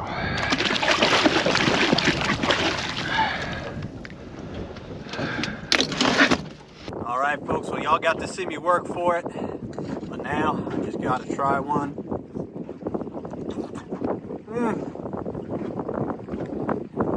Salty goodness. Oh my goodness. Oh, it's such a delicacy. Such a wonderful little creature. I can't wait to learn more about them. I can't wait to catch them in all kinds of different ways. Thank you so much for tuning in. I think we're going to go ahead and grill the rest. That's what Mama wants to do. That's what we're going to do. Wind's picking up. I think I got it plenty enough. Let's get on back. All right, just got back. We're going to start cleaning them. They are very dirty, so we're going to take our time with this, try to get them as clean as possible. They got some really big ones. I called my buddy on the ride in who does this for a living, and he was saying the ones that I caught today, like the ones from the, you know, closer to the shoreline, they never get caught. So a lot of your bigger ones are closer to the shoreline. Pretty interesting. All right, y'all, we got the shucking station going here. Just started the fire pit. There's some of our oysters that we got. So first thing I'm gonna do, I'll get my cast iron here. Gotta get hot. And I'm gonna melt these 2 sticks of butter in the cast iron. All right, y'all, got my butter melted down. I added parsley. I'm gonna add some garlic powder.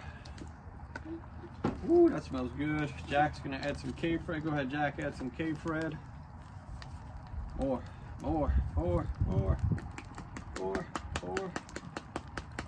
right, that should be good, Jack. All right.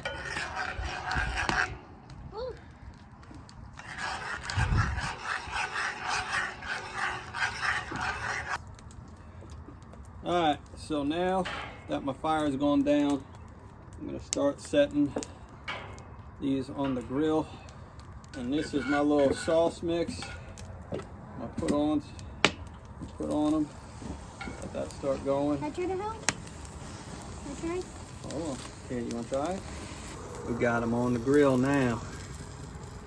They're looking good, looking good. So letting them cook, do their thing. It's gonna be all right, y'all. We worked hard for these. So you can see why folks just go get their own sack of oysters or go eat them at a restaurant. Gotta try it. It tastes like same thing. I like it. You wanna try it?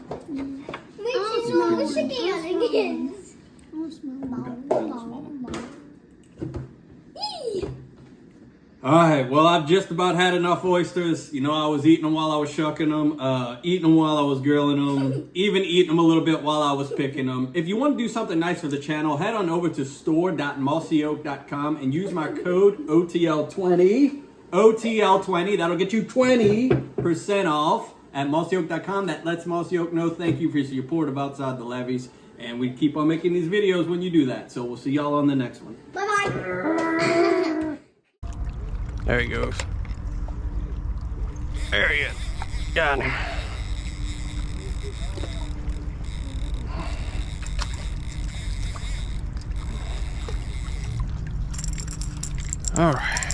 All right, y'all, welcome back to Outside the Levees. I am your host, Jared Serenay. We're down here in South Louisiana, and I don't know if you recognize that body of water behind me.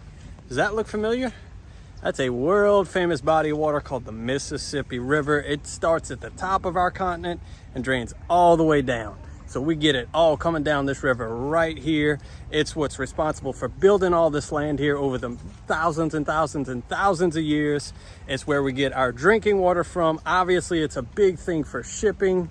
But right now, we got something going on where salt water from the Gulf is working its way up the river. It's a rare occurrence. It does happen. And that salt water sits below on the bottom because it has more density. So it's coming up river, coming into where we draw from our drinking water. So it's going to be a problem. But what it's presenting right now is some really good saltwater fishing. That's right.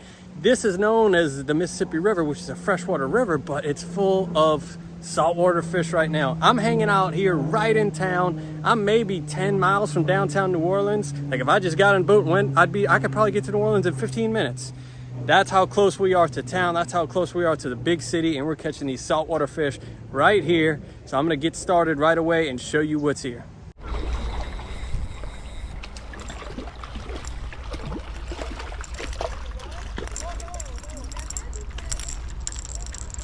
All right, y'all, first fish. I believe he's gonna be short. First little redfish to start the day. See if I get my shrimp back. Give me that shrimp. Nope, he ate my shrimp. Come on. There he is. Oh, we come off.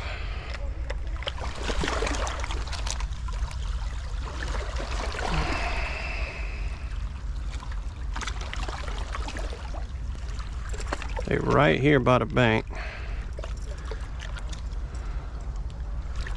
right here. Let's see. Every cast right now. There he is. Come on.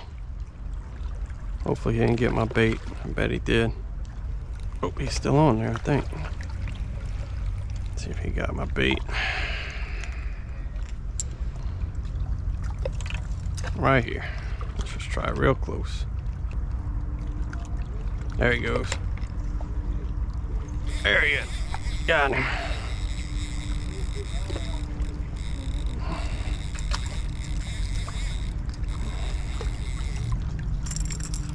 All right.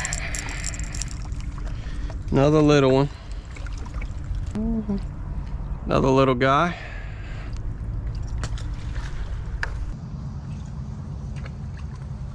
Kind of curious to see how close I can get a bite.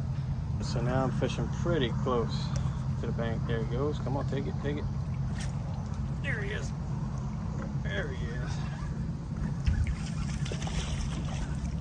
Boom. Redfish on the Mississippi River, folks. That's so fun, isn't it? Like I said, if you're not getting a bite, you probably don't have bait. All right, there's my bite. Oh, God, did y'all see that? Oh, my goodness. He freaking hammered it. This could maybe be my first keeper. Oh, that's going to be awfully close to a keeper. Let's see. All right, let's see. They're like right here. I don't even really have to cast. Look, look, as soon as it hits the water. Just need them to get bigger. Come on. Come on. Y'all just get a little bit bigger and we'll be all right. Ooh. All right. I mean, they're just cookie cutter small, but very fun.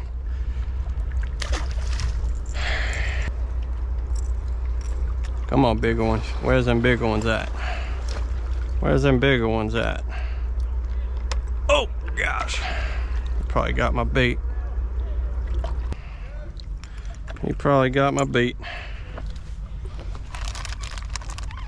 I don't need much of a bait, I can tell you that. Let's just break it in half. All right, they're biting so good, I'm not gonna put a lot of bait on. So just a little piece of shrimp.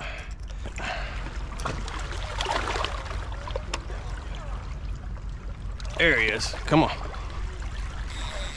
I hope y'all see how quick this action is. These fish are fired up. All right, to do a sliding cork, you need one of these bobber stoppers. And you put it on your line and you pull it tight, okay? And I'm just gonna leave that string like that for now. And I've got probably about 7 foot of line. We'll start there. But that's the first ticket to the sliding cork. So the next thing I put is the bead. And the bead is what stops the cork from slipping over the bob stopper. All right, next I'm gonna put the cork on. Any kind of cork that can be slid, not one you would typically tie on. So now we have our bob stop, our bead, and our cork. And what's gonna happen is when that weight goes down, that jig head goes down, this is gonna boom, stop right there, and then allow me to fish deep, but also allow me to cast.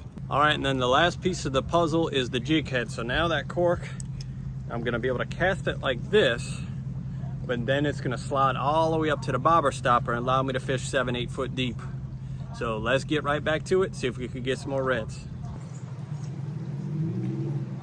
Oh, there he goes, come on. There he is, there he is, okay. Come on, fish. All right, y'all. Look at that. Look at that. We back on them now. All right. Now, none of these are keepers, but that's not to say the keepers won't move in at some point. There's lots of bait. The river is salty. That's what we're doing, folks.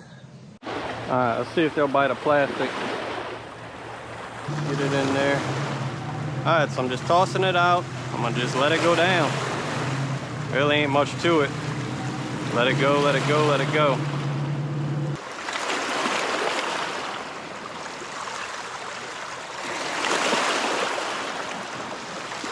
Oh, gosh.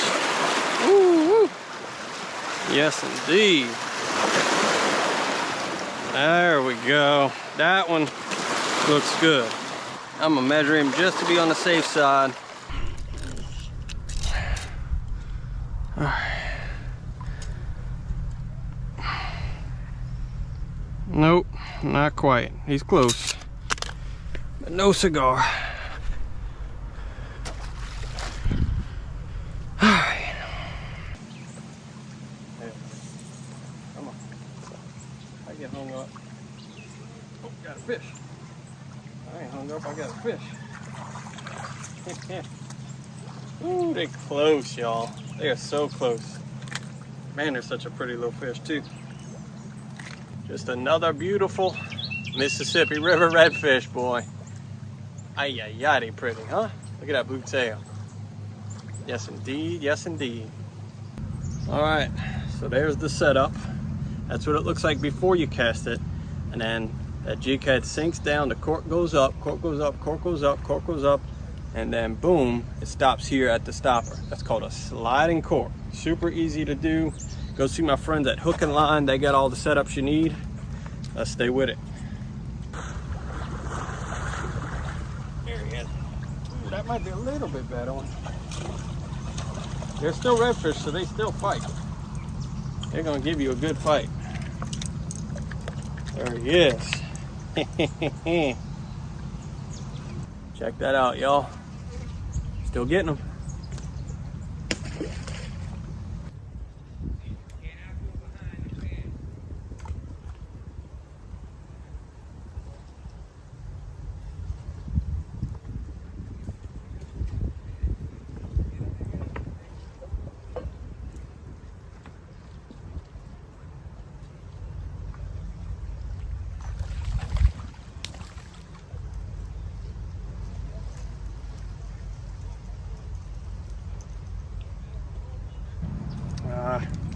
See, this will happen a lot. Your bobber stopper will get loose and get caught on your rod tip. All right, let's see. That's why I left my tag ends on, so that I could tighten it every time that happens. All right, I'm gonna go back to trying just the plastic. That's old Sparkle Beetle. Most classic bait they make. Give it a try. Oh gosh, it hammered it right away. There we go. All right. Hey, the plastics work. That's good news. That dude hammered it. All right, let's try the old trick where you tip it with a piece of shrimp, huh? We'll try that out. All right, now I got it tipped with a piece of shrimp. Let's see if that does it.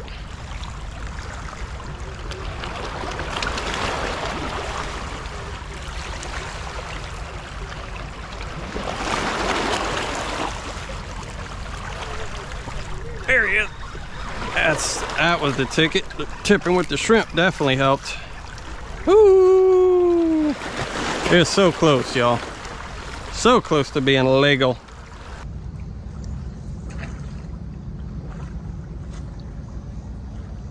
I gotta leave my bail open for the bob stopper to get to it. By having my bail open, I couldn't set the hook on that fish. There he goes, come on. There he is. Oh yeah. I got a bite, so I had a bait. There he is. All right, so these are my shrimp I caught with a cast net. Here's a little bit here's my shrimp I caught with a cast net. If you want to go catch your own shrimp, here's a little bit of what that looks like.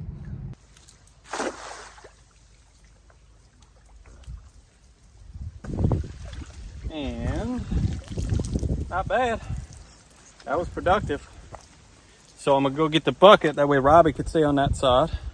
And if this becomes the dominant side, then we'll just move everything over here. It's like you gotta, every once in a while, change the spot where the net goes in at. Because, I mean, look how many I got in that one. And I got one jumbo. And if you want to, go ahead and check out that full video. It is a couple videos back. You can find it easily shrimping in a roadside ditch. But that's all I'm doing, hooking these shrimp onto a jig head using a sliding cork, redfish, every cast here in South Louisiana on the Mississippi River.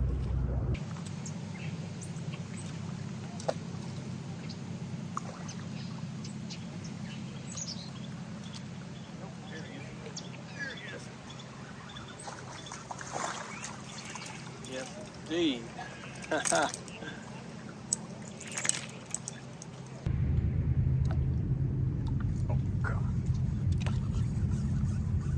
I was looking at something else. Ooh-wee. There he is. I looked away. I did that classic move where you look away and the cork was gone. Now the legal keeping size is 16 inches and most of these guys are in that 14-inch range, 13-inch. But hey, it's good to see we have a healthy stock of these. Won't be long, they'll be ready to keep, but we don't ever want to keep them all. We really don't. We got plenty enough to eat. I'll go see my friend Rachel at the fish shack if I really need to eat fish today. I'm good to go, y'all. Really wasn't bad. Come on. There you go. You must be good luck.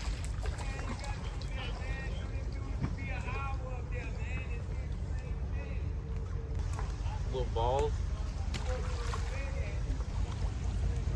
Let's see, right here where I was getting them earlier and see if I get a bite.